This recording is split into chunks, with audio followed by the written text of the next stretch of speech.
हाँ जी बच्चे, let us start the chapter once again. Let us start the chapter once again Manpreet, I will clear your doubt. ठीक है, तो देखो कि सारा जो ये चैप्टर है कॉन्टेम्प्रेरी साउथ एशिया, इस चैप्टर में कि जो सारा जितना भी फोकस था, देखो ध्यान से कि लार्जर ग्लोबल डेवलपमेंट्स, भी अब तक हमने क्या पढ़ा था, हम सारा पोस्ट कोल्ड वॉर की तरफ पढ़ रहे थे।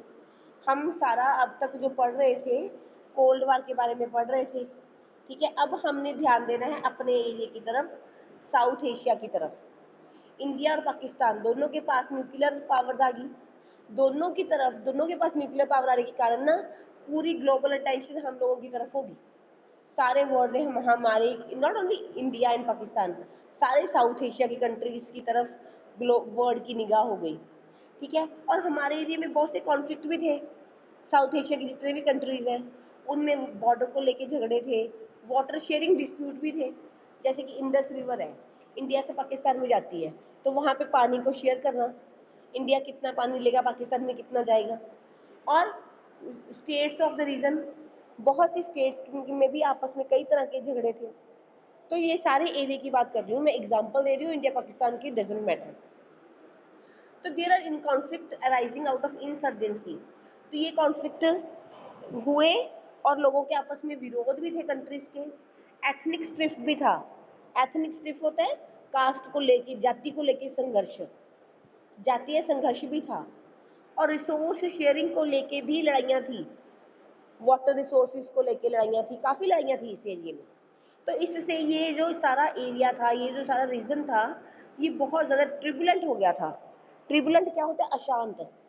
यहाँ पे मतलब कि स्टेबिलिटी नहीं थी इस एरिया में। और उसी, ठीक है, ये बात हम मानते हैं, पर साथ में एक चीज़ और भी है। लोगों को ये चीज़ पता थी भी अगर साउथ एशिया की कंट्री इकट्ठे मिलके काम करें तो वो बहुत अच्छे से डेवलप भी हो जाएंगे, बहुत ज़्यादा प्रॉस्पेरस, अमीर भी हो जाएंगे, अगर वो लोग कॉपरेशन करके एक दूसरे के साथ काम करें तो इस चैप्टर में हम पढ़ने क्या वाले हैं? तो इस चैप्टर में हम ट्राई टू अंडरस्टैंड, हम ये पढ़ने की कोशिश करेंगे कि नेचर ऑफ कॉन्फ्लिक्ट, जो झगड़ा था, जो कॉन्फ्लिक्ट था इस एरिया के लोगों में, वो कैसा था। फिर कैसे इस एरिया के लोगों में आपस में कोऑपरेशन था, तो कोऑपरेशन कितना था। ठीक है, much of this is rooted in the coordination by the domestic politics of this countries. और हम इस सारे एरिया के देशों की डोमेस्टिक पॉलिटिक्स, कि वो घर के अंदर, अपने घर के अंदर उनकी पॉलिटिक्स कैसी है, वो भी देखेंगे। ठीक है, तो हम आज इस रीजन के बारे में, यहाँ के देशों की डोमेस्टिक पॉलिटिक्स के बारे में और ऑफ सम सभी कंट्री, ये हम पढ़ेंगे। ठीक है, तो इस चैप्टर में हम ये सब कुछ पढ़ेंगे। तो फर्स्ट पेज में मैंने आपको सिर्फ ये समझाया है कि हमने इस चैप्टर में क्या पढ़ना है। तो मैंने आपको ये बताया है कि इस चैप्टर में हम साउथ एशिया के बारे में पढ़ेंगे। साउथ एशिया के देश जिनमें आपस में काफ़ी कॉन्फ्लिक्ट है, फिर भी उनमें कॉपरेशन है, उनकी डोमेस्टिक पॉलिटिक्स कैसी है, वो लोग कैसे आपस में कॉपरेट करते हैं, तो ये सारी चीज़ें हम इस चैप्टर में कवर करेंगे। तो नेक्स्ट पेज शेयर करती हूँ, जस्ट वेट करो बेटा। तो कहते हैं we are familiar with the gripping tension and Indian Pakistan cricket match. तो ना इन्होंने एक सिंपल सी बात से अपनी बात शुरू करी है। कहते हैं हम सबको पता है कि जब इंडिया और पाकिस्तान का मैच होता है तो लोगों को कितना मन में, दोनों देशों के लोगों के अंदर सनक होती है कि हमारा देश ही मैच जीते।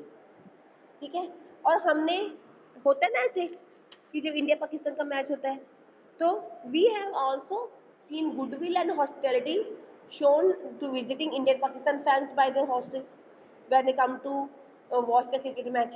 और कहते हैं हमने ये भी देखा है कि हॉस्पिटैलिटी होता है मेहमानबाजी। ठीक है, गुडविल, हमने गुडविल भी देखी है इंडिया और पाकिस्तान के प्लेयर्स की, जब वो आते हैं मैच खेलने तो उनके फैंस उन्हें कितना अच्छा वेलकम करते हैं। तो ये सिंबल है, symbol large pattern of south Asian affairs. तो ये सिर्फ एक क्रिकेट मैच नहीं है, ये साउथ एशिया में होने वाली कुछ घटनाएं हैं। Over in a region where rivalry, क्योंकि हमारे जो हमारा एरिया है ना बेटा, उसमें अगर दुश्मनी है तो गुडविल भी है, अगर होप है हमारे एरिया के देशों में तो डिसपेयर भी है, आशा है तो निराशा भी है देशों में। म्यूचुअल सस्पेशन, आपस में एक दूसरे पे शक भी है तो ट्रस्ट भी है, दोनों को एग्जिस्ट करते हैं। यानी कि हमारे देश में ये नहीं है, हमारे साउथ एशिया के कंट्रीज में सिर्फ ये नहीं आप कह सकते कि सिर्फ दुश्मनी है। अगर किसी बातों में दुश्मनी है तो कई बातों में कोऑपरेशन भी है, कई बातों में उम्मीद है तो कई बातों में बिल्कुल उम्मीद नहीं है। अगर एक दूसरे पे शक करते हैं तो कभी कभी ट्रस्ट भी करते हैं। तो ऐसा है साउथ एशिया, ठीक है। उसके बाद लेट अस बिगिन, कहते हैं हम एक एलिमेंट्री क्वेश्चन पूछते हैं कि साउथ एशिया आफ्टर ऑल है क्या। तो अब ये क्वेश्चन आपको बहुत ध्यान से याद करना है कि साउथ एशिया में कौन कौन से कंट्री इंक्लूडेड है। बांग्लादेश, भूटान, इंडिया, मालदीव्स, नेपाल, पाकिस्तान और श्रीलंका। ये कंट्रीज साउथ एशिया के कंट्रीज हैं जो हम इस चैप्टर में पढ़ेंगे। अब इसमें आप ध्यान दो कि मैंने इसमें नेपाल, भूटान और बांग्लादेश बताया, पाकिस्तान बताया है, श्रीलंका और मालदीव बताया है। ना मैंने इसमें चाइना बताया, ना मैंने इसमें म्यांमार बताया। ये बात ये देख लो आप लोग ध्यान से कि चाइना और म्यांमार इसके हिस्से नहीं बताए मैंने आपको, ठीक है। तो ये सारी कंट्रीज हैं जो मिलके बनती हैं south Asia. The mighty Himalayas in the north, north की तरफ हिमालय है और वेस्ट की तरफ हमारे इंडियन ओशन है। क्योंकि मुझे लगता है आप लोगों ने इतनी ज्योग्राफी तो पढ़ी होगी, थोड़ा सा बना के दिखाऊं। देखो ये जैसे इंडिया साउथ इंडिया है, ठीक है। तो इस तरफ जो ऊपर वाली तरफ है ये येलो से मैं बना रही हूँ, ये हिमालयस है। यहाँ पे पानी है, इंडियन ओशन है साउथ की तरफ, और यहाँ पे इस साइड पे अरेबियन सी है, इस साइड पे बे ऑफ बंगाल है, ठीक है। तो ये है इंडिया में, एक तरफ बे ऑफ बंगाल है, एक तरफ अरेबियन सी है, एक तरफ इंडियन ओशन है, ये नीचे इंडियन ओशन है, ठीक है। ये आप छोटी क्लासेस में पढ़ाई हुआ आप सबने, है ना। तो western is respectively provided natural insularity, तो इस वजह से हम लोग अपने आप में कंप्लीट हैं सारे। इसके देखो नेपाल यहाँ पे आ गया, भूटान यहाँ पे आ गया, बांग्लादेश यहाँ पे आ गया, श्रीलंका यहाँ पे है, मालदीव यहाँ पे है। तो कहने का मतलब है ये सारे कंट्री ज्योग्राफिकली भी आपस में पास पास है, ठीक है। जियोग्राफिकली भी ये सारे कंट्री आपस में पास पास है, तो नेचुरली ये इकट्ठे हैं ये कंट्री। एक मिनट, उसके बाद है विच इज एक minute just wait, respective provided natural, अच्छा, which is largely responsible for the linguistic, social and cultural distinctiveness of this subcontinent। तो यहाँ पे एक वर्ड आ गया, वो वर्ड आ गया सब कॉन्टिनेंट। तो ये जो साउथ एशिया के कंट्रीज है इनको हम सब कॉन्टिनेंट भी कह देते हैं। सब कॉन्टिनेंट क्या होता है? सब कॉन्टिनेंट का मतलब होता है एक कॉन्टिनेंट का एक बड़ा हिस्सा। तो कहते हैं इसलिए यहाँ के जो ये जो साउथ एशिया के देश है इनमें लैंग्वेज के बारे में, सोशली और कल्चरली बहुत समानताएं हैं। यहाँ का समाज, यहाँ की भाषाएं, यहाँ का कल्चर, उसमें काफ़ी समानताएं हैं। और जो बाउंड्रीज हैं इस रीजन्स की are not as clear in the east and west as they are in the north and south. तो कहते हैं ईस्ट और वेस्ट की तरफ बाउंड्रीज इतनी क्लियर नहीं है as they are in north and south, और जबकि नॉर्थ की तरफ और साउथ की तरफ बाउंड्रीज काफ़ी अच्छे से क्लियर है। नॉर्थ की तरफ तो देखो हिमालय ही आ गया, हिमालय तो बाउंड्री क्लियर कर ही देता है भी, हिमालय के उस तरफ चाइना और इस तरफ इंडिया। साउथ की तरफ इंडियन ओशन आ गया, इंडियन ओशन के बाद श्रीलंका बिल्कुल अलग है और मालदीव कंट्री बिल्कुल अलग है। पर जो वेस्ट और ईस्ट है, वेस्ट की तरफ पाकिस्तान है तो बाउंड्री क्लियर नहीं है, ईस्ट की तरफ नेपाल, भूटान और बांग्लादेश है तो बाउंड्री क्लियर नहीं है, ठीक है। समझिए बात आप। अफगानिस्तान और म्यांमार इसके पार्ट नहीं है, अफगानिस्तान और म्यांमार के बारे में हम इस चैप्टर में नहीं पढ़ेंगे, वो साउथ एशिया का पार्ट नहीं है। चाइना जो है वो बहुत इंपॉर्टेंट प्लेयर है, पर वो भी, उसको भी हम इस पार्ट का, इस चैप्टर का मतलब चैप्टर में नहीं लेंगे, कंसीडर नहीं करेंगे चाइना को भी। तो इस चैप्टर में हम साउथ एशिया के बारे में पढ़ेंगे, मतलब कि उन 7 कंट्रीज के बारे में जो मैंने ऊपर मेंशन की हैं। ये वाली 7 कंट्रीज, बांग्लादेश, भूटान 2, इंडिया 3, मालदीव 4, नेपाल 5, पाकिस्तान 6, श्रीलंका 7। तो हम साउथ एशिया में इन 7 कंट्रीज के बारे में पढ़ेंगे, ठीक है। तो दस define south Asia stands for diversity in every sense and yet constitute one geopolitical space. कहते हैं साउथ एशिया में काफ़ी सारी डाइवर्सिटी है। डाइवर्सिटी क्या होता है? भिन्नता होना, अलग अलग होना। फिर भी हम एक जियोपॉलिटिकल स्पेस पे रहते हैं, हमारी ज्योग्राफी काफ़ी सेम है, हमारा रिवर सिस्टम काफ़ी सेम है, हमारे यहाँ के क्लाइमेट काफ़ी सेम होते हैं, ठीक है। हाँ जी बेटा, यहाँ तक समझ आ गया? मैसेज करना, फिर मैं अगला पैरा शुरू करती हूँ।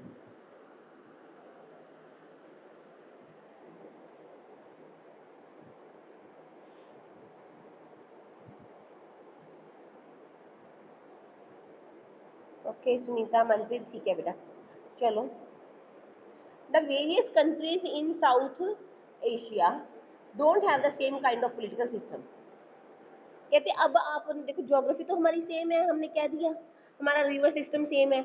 अब जो रिवर इंडिया में बहती है, ब्रह्मपुत्र रिवर, वो बांग्लादेश में भी जाती है, रिवर सिस्टम भी हमारा सेम है, पर हमारा पॉलिटिकल सिस्टम सेम नहीं है। हमारा पॉलिटिकल सिस्टम जो है साउथ एशिया के देशों का, वो सेम नहीं है। वो कैसे सेम नहीं है? Despite many problems and limitations, बहुत सी प्रॉब्लम्स हैं, बहुत सी लिमिटेशंस की वजह से श्रीलंका और India have successfully operated our democratic system. अच्छा, पहले सबसे पहली बात, बिल्कुल हेजिटेट मत करना, मुझे ये बता दो कि आपको इंडिया के मैप के ऊपर ये सारी कंट्रीज की लोकेशन पता है? नहीं तो मैं 1 मिनट में बता दूँगी। विदाउट हेजिटेशन मुझे आंसर करो कि आपको इन सारी कंट्रीज की लोकेशन पता है इंडिया के मैप पे। नहीं तो मैं दिखा देती हूँ अभी। हाँ जी बेटा, एक सेकेंड, मैं अभी मैप शेयर करती हूँ, ठीक है। मैप दिख रहा है आपको अभी? ठीक है ना, देखो अभी ध्यान से, ये है, 1 मिनट इसको बड़ा कर लेते हैं थोड़ा सा, इसको ध्यान से देख लेना, ठीक है। अब ये है नेपाल, इंडिया का नेबरिंग कंट्री, जो हमारा देखो साउथ एशिया में एक इंडिया, दूसरा नेपाल, तीसरा भूटान। भूटान ये रहा गोला ना, छोटा सा गोला, इसको मैं कलरफुल कर देती हूँ ब्लैक कलर से, ये वाला गोला, ये छोटा सा गोला, ये भूटान है, ये वाला नेपाल है। नेपाल ऐसे है, भूटान ऐसा है, बीच में यहाँ पे हमारा सिक्किम है, ये हमारी कंट्री का पार्ट है सिक्किम, समझ गए? बीच में नेपाल और भूटान के बीच में, ये देखो ध्यान से, मैं बड़ा कर देती हूँ इसको और ज़्यादा, देखो। और ये वाला जो दिख रहा है ना बीच में छोटा सा, ये है, ये वाला, ये दैट इज बांग्लादेश, ये बांग्लादेश है, ठीक है। 1 इंडिया, 2 नेपाल, 3 भूटान, 4 बांग्लादेश, 5 पाकिस्तान। पाकिस्तान तो सबको ही दिख रहा है।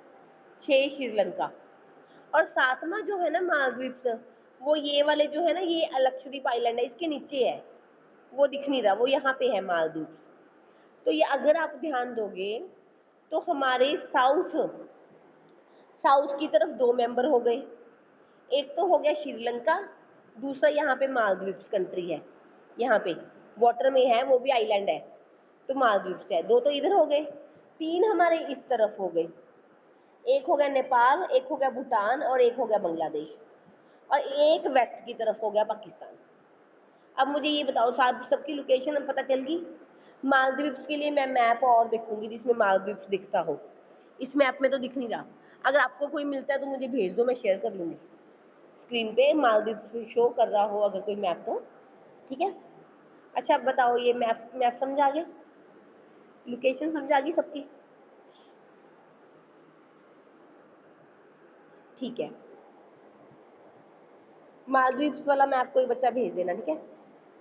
कहते हैं जो वेरियस कंट्रीज हैं साउथ एशिया की, उनका पॉलिटिकल सिस्टम सेम नहीं है, ठीक है। मैनी प्रॉब्लम्स हैं और बहुत सारी कमियां हैं।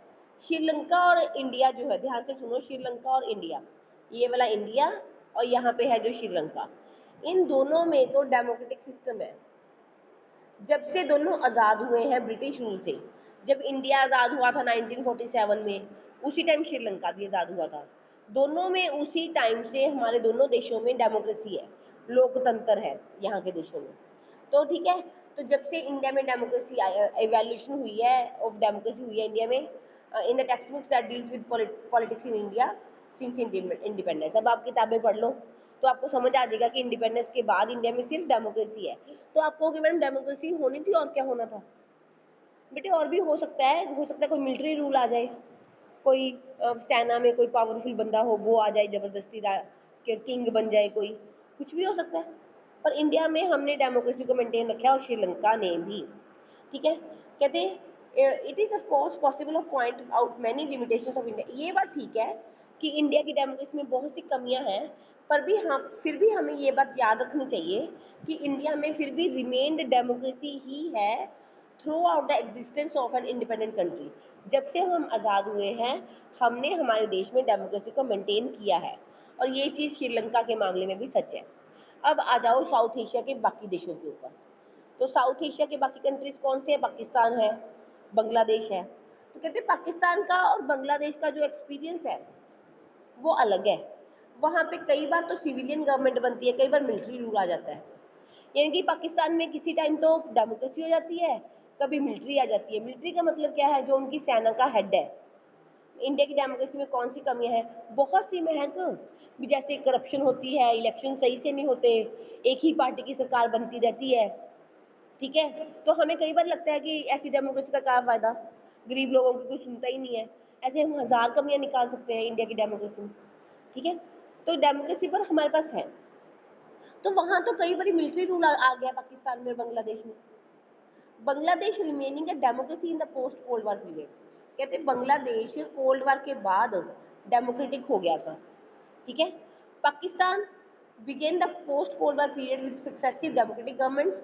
तो पाकिस्तान, ये सारी चीजें हम डिटेल में पढ़ेंगे आगे, एक एक कंट्री को लेंगे और उसकी डिटेल करेंगे। ठीक है, अब पाकिस्तान में देखो, पहले तो डेमोक्रेटिक गवर्नमेंट थी, उनके हेड थे बेनजीर भुट्टो और नवाज शरीफ। ये नाम याद कर लो कि क्या, जब पाकिस्तान में डेमोक्रेसी थी तब उनके प्राइम मिनिस्टर थी पहले तो बेनजीर भुट्टो, बाद में बने थे नवाज शरीफ। पर उसके बाद पाकिस्तान में मिलिट्री तखत पलट, कोप वर्ड का मतलब होता है तखत पलट होना, कोप वर्ड का मतलब होता है तखत पलट हो जाना। फिर पाकिस्तान में तखत पलट हो गया था 1999 में। ठीक है, तब वहां पे मिलिट्री आ गई थी पाकिस्तान में। उसके बाद फिर पाकिस्तान में 2008 में सिविलियन रूल आ गया था। अब आप कहोगे मैडम ये तो कंफ्यूज हो रहे हैं, ऐसे कैसे याद करें? पर आपको यहाँ पे इसे याद करना ही नहीं है। जब हम पर्टिकुलरली पाकिस्तान का टॉपिक पढ़ेंगे आप तब वहां पे याद करोगे, यहाँ पे नहीं। यहाँ पे सिर्फ आप इतनी चीज समझ लो भी पाकिस्तान में कभी मिलिट्री रूल आ जाता है, कभी डेमोक्रेसी आ जाती है।